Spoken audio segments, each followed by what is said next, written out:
Welcome everybody. Chapter 14 is called Elijah and Queen Jezebel. Before the days of the classical prophets, that is those whose teaching has been collected and made into books of the Bible which bear their names, there are two prophets who feature in the story of Israel, not so much for what they said about God and man, as for how they reacted to particular issues in their time. Both of them illustrate in different ways what the prophets stood for and how they contributed, by their intervention in the affairs of the day, imperishable insights into what the Bible is all about. The story of Elijah takes us back to the 9th century BC, when Ahab was king of the northern part of the kingdom, over which Solomon had reigned, and which after his death had refused to acknowledge his son as its ruler. Solomon's son had announced that whereas his father had beaten his people with whips, he would beat them with loaded scourges. And his already restless subjects had rather naturally decided to secede. Now, about 100 years later, they had Ahab as their king, but it was clearly his wife Jezebel who was the power behind the throne. She had been a princess of Tyre, the prosperous island principality on the Phoenician coast, which lived by trade and commerce, and whose ships were seen in every foreign harbour. Now she was queen of Israel, where she found a way of life very different from that of Tyre. The god the Tyrians worshipped was called Melkart, and was a comfortable kind of god who made few demands. A king could be a proper king in Tyre and do what he liked with his subjects. Their lives were in his hands, and what he wanted he took. The priests and prophets of Melkart were likewise paid to do as they were told. They carried on the worship of the state religion, the ceremonial of the temples, the sacrifices, the feasts and the holy days, but they knew better than to interfere in politics or to question the authority of the royal house. This was how Jezebel had been brought up. And when she became Ahab's queen, she was appalled to find out how different everything was. The Israelites had always been at heart a desert people, with the Bedouins' love of independence. They'd never taken kindly to kings, and they'd never hesitated to show their disapproval of those who tried to be dictators. Their ideal king had been David, who looked on himself as the servant of his people. And in Jezebel's day, his memory was still fresh in their minds. The queen was a much stronger character than her husband Ahab, and she was determined that the king of Israel, and of course through him the queen, should have the kind of power over his subjects that she'd been brought up to believe every king should have. No subject should have the right to criticise the monarch's actions or thwart the royal will. It did not take her long to discover that what stood in the way of her ambitions was the state religion of her adopted country. Outwardly, it was in many ways not unlike her own. Prophets and priests, festivals and sacrifices were much the same. But it had been built on a different foundation.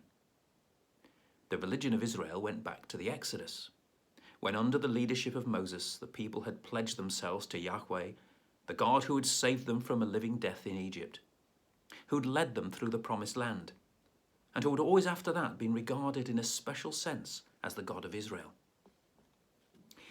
Even though many Israelites had adopted the pagan practices of their neighbours, there had always been a protesting minority to remind them that Yahweh was not like other gods, and that Israel was not like other peoples. Israel was bound to observe the commandments of God. What was right and what was wrong was not decided by her kings, but by the terms of the covenant that God had made with Israel. Prophets of the calibre of Samuel and Nathan in earlier days had never been afraid to challenge rulers who abused the people's rights or flouted the will of God. All this was an anathema to Jezebel. With such a God as Yahweh, the power she craved in Israel would never be hers. So she determined that the state religion should be changed. She would not rest until she'd replaced Yahweh as God of Israel by Melkart, her own god. Systematically, she went ahead, and the easygoing Ahab tamely acquiesced. She built a temple to Melkart in the capital, encouraged large numbers of Israelites to change their faith, and supported out of the royal purse several hundred prophets pledged to propagate the new religion. Those prophets who remained loyal to the old faith were persecuted, and those who did not escape were killed. It looked as if Jezebel had won the day. But she'd reckoned without Elijah. This striking and impressive figure was a man of the desert, who, even in the way he dressed, showed how strongly he clung to Israel's desert upbringing. Like Samuel and Nathan, he was a prophet who was not afraid to tell his rulers in the name of Yahweh, the God of Israel, where they'd gone wrong. He was passionately concerned that the Israelites should remain faithful to the God of Moses, not only because of what he had done for Israel, but because Elijah saw that with any other god or any other state religion, the rights of the common man would be in jeopardy. So he set himself to fight Jezebel's attempt to destroy the old religion of Israel. It was a conflict of two iron wills. Jezebel had behind her the power and authority of the monarch. Elijah could only urge the people to be loyal to the faith of their fathers, and to judge for themselves whether Yahweh or Melkart best deserved their allegiance. The Bible describes an epic contest on Mount Carmel between Elijah and the prophets of Melkart. Whether the details are accurate or merely picturesque, it means that Elijah succeeded in persuading the people that Yahweh and Yahweh alone must be the God of Israel. In the end, Jezebel's prophets were wiped out. And even though Elijah had to flee from his life from the wrath of the queen, Jezebel's attempt to foist her own religion on Israel failed. The Bible shows us quite plainly what was at stake and what Elijah was fighting for in the story of Naboth's vineyard. King Ahab wanted this ground which lay beside his palace. Naboth refused, and the king was still enough of an Israelite to recognize a man's right over his own property. Jezebel, however, was aghast that a mere peasant should be allowed to defy a king, and she had Naboth executed on a trumped-up charge. There's a dramatic scene where Elijah confronts the king in the vineyard, gloating over his ill-gotten prize, and accuses him of being a murderer and a thief.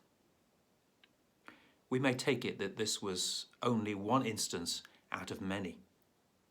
Elijah's fight to preserve Yahweh as the God of Israel was also a fight to ensure the right of the common man to be treated as a person, and not as a puppet to be manipulated by any king or government that chose to exploit him.